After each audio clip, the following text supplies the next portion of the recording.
Hey everybody, this is Dave Fourman. I want to go over what I learned coaching teachers about a text we selected this semester in ELINT 672 at UNC. We selected the book Bold School, and this book tried to balance old ways of teaching with the new technology that's hitting a lot of our teachers. Our team this semester, three different individuals. Micah is a former English teacher at the middle school level. Now she's part of the curriculum leader at Jeffco. Allie is a fifth grade elementary school teacher, and I am a retired secondary social studies teacher, and I substitute a lot at the elementary level.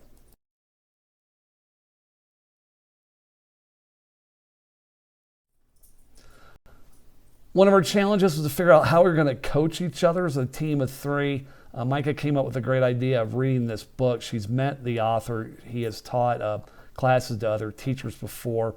And we decided that we would read portions of the book individually and then teach the other two members of our team or coach them on the sections we read. We scheduled 4 different sessions and we used Zoom, which worked out really well.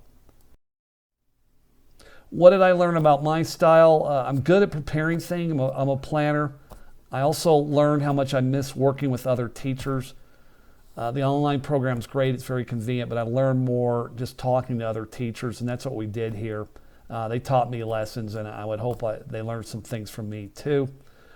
Some of my coaching sessions, I may have rushed a little bit with the slides. I need to pause more and listen more.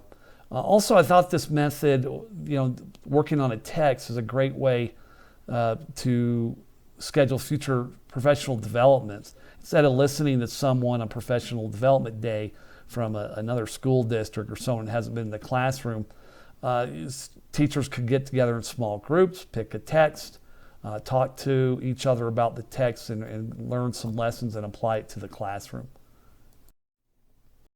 What worked for us? For me personally, posting my notes ahead of time gave my teammates a chance to read what I was going to go over. Zoom was very convenient. We were able to get together online, especially with the coronavirus, so that was critical. And also relating the text to our grade levels and what we're teaching helped each one of us. Something that came up towards the end of our sessions was how we're going to teach kids with them at home because of the quarantine. We had flexibility in our discussions. I thought we got along great. We worked well together, and we each provided specific classroom examples on how we could use the text to help our students and support parents. I highly recommend this book, by the way. And we learned a lot from each other. I know I learned a tremendous amount of information from my classmates. Challenges for us, to begin with, we're trying to figure out how are we going to coach a team of 3. We all have different backgrounds. We kind of felt like the misfit toys from Rudolph the Red-Nosed Reindeer, but we worked it out. Micah came up with the idea to pick this book, and it worked out very well. Once we got through the first session and figured out the details, everything flowed quickly. The other challenge for us was just scheduling the meetings because we were all working, different schedules, family issues, and then the coronavirus came out. And the hard part for me was figuring out, okay, I know how this is going to apply to social studies. How is this going to help my 5th grade teacher teammate? How's this going to help my teammate who's doing curriculum? But it made me think. And then again, towards the end of our sessions, coronavirus was really getting intense in March, and just figuring out how we're going to help our students using these techniques. My SMART goal for the semester was to try to learn new literacy techniques, 1 a week, and it came along with some really good ones from different schools that I sub in. The best one I saw was during Valentine's Day.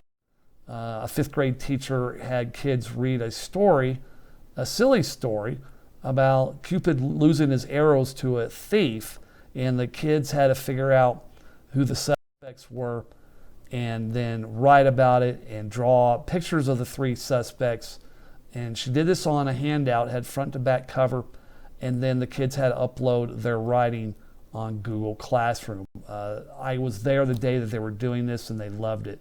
Another thing that came out through blended was concept mapping.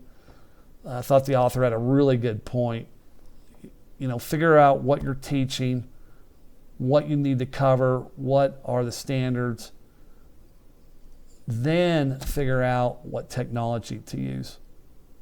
And sometimes it might be best to let the kids pick the technology.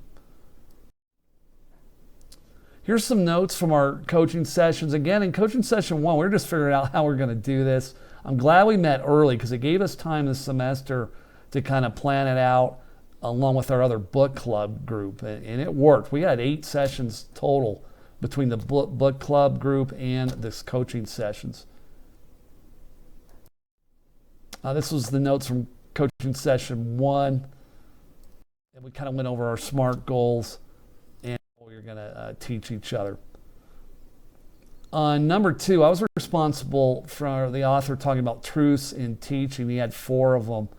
The one that really hit me was even with all this technology, as an older person, the teacher's still the smartest in a room. And you need to remember that, even though the kids might know more technology on certain things than you do.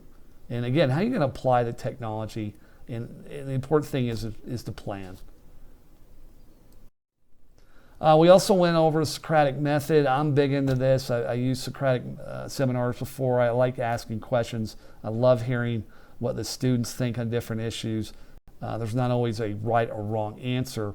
I like asking the questions why in history, and I think that leads to some good discussions. In this section of the book, again, I recommend this book. He talked about Ferris Bueller's Day Off. I recommend the movie. There's a scene in there where there's an economics teacher played by Ben Stein where the kids are falling asleep because it's all teacher oriented.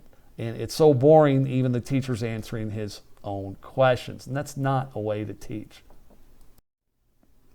Again, here's some more notes from section 3. There's a website there on Socratic seminars. And the author also mentioned you need to really plan your questions for your students ahead of time and use Bloom's technology. I was taught this when I went to be a student teacher. I like asking higher level questions, but it takes some effort. You have to plan for that. Not just ask questions that are teacher-led, but student-centered. And our last session was on concept mapping. This is a good way to tie up the book. He talked about a teacher named Greg who used graphic organizers for every one of his lessons. Unfortunately, it was all teacher-centered. It's very structured, didn't leave a lot of room for imaginations with the students, and it wasn't working. So the author helped Greg try to use more technology. And a concept mapping is just basically a way to plan your lessons. Figure out what you need to teach, what's your academic outcome, then decide what tools might work digitally for your lesson, or maybe the kids select it. And that's blended instruction. I enjoyed the book. Again, our sessions for me, one of the highlight of this whole graduate program because I learned so much from my classmates.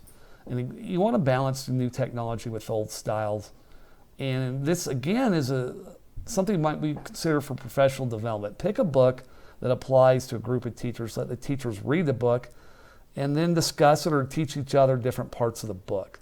And it's very flexible. If you use Zoom, if you can't meet at school, maybe meet at night once a week just to discuss the book.